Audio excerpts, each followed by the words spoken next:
I would love to recover at least something, but I don't have a lot of hope that that'll be the case. When George Silvers handed over his cabinet doors, along with a check for more than $1,000 to a contractor, he thought he was well on his way to having his fancy, burned-out closet rebuilt. Instead, he says he discovered he was just the latest homeowner to be taken by the cabinet maker's alleged money-making scheme. He's professional. I think he does it.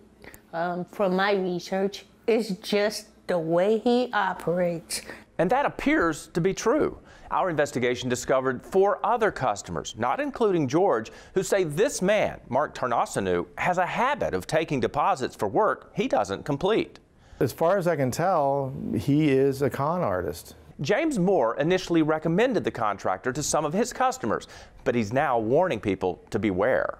I think he is getting what he can on deposit with his charm and, promises and nice brochures. And next thing you know, he had taken cabinets out of someone's house and he was going to repair them and bring them back, and then he disappeared along with their deposit.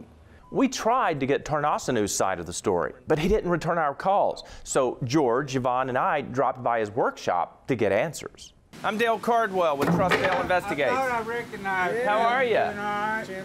We're here to try to get these folks' cabinets back and get their money returned. I wouldn't know nothing about it, sir. You have to see Mark. Surprise, surprise. Yeah. Mark wasn't there, but guess what was? These are your doors? Yep, he put the inserts out. Oh my gosh, how do you feel about that? How do you think I feel about it? You feel ripped off, don't you? Yeah. We didn't find George's closet pieces, but we did accompany him to his local police department to file a theft report. But the investigation stalled. You see, it falls into what I call the rip-off range. That's when consumers pay contractors up front, at times as much as $50,000. But the project's never finished, often never even started. Consumers believe it's theft, but law enforcement classifies it as a business dispute to be settled in court. Good luck with that.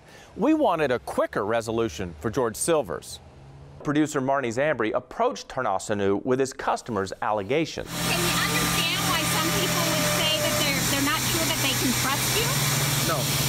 They're alleging that they have given you money and you haven't done their services for them. No. No? And some people have even said that this is kind of a pattern of yours. That's their opinion. But it's an opinion that police eventually agreed with. When a warrant was about to be issued for his arrest, Tarnasanu decided to finally pay George back, and we were there.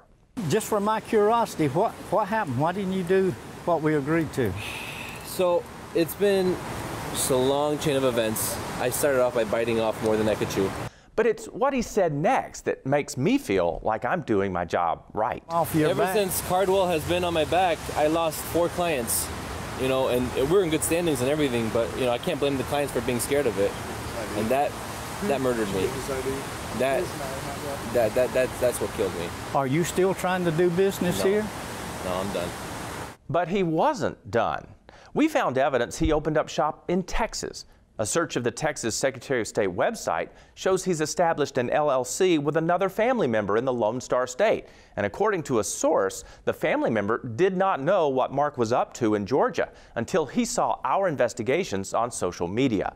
Furthermore, we also have reason to believe that the money Mark gave George was not his to give. So again, take a good look at this guy.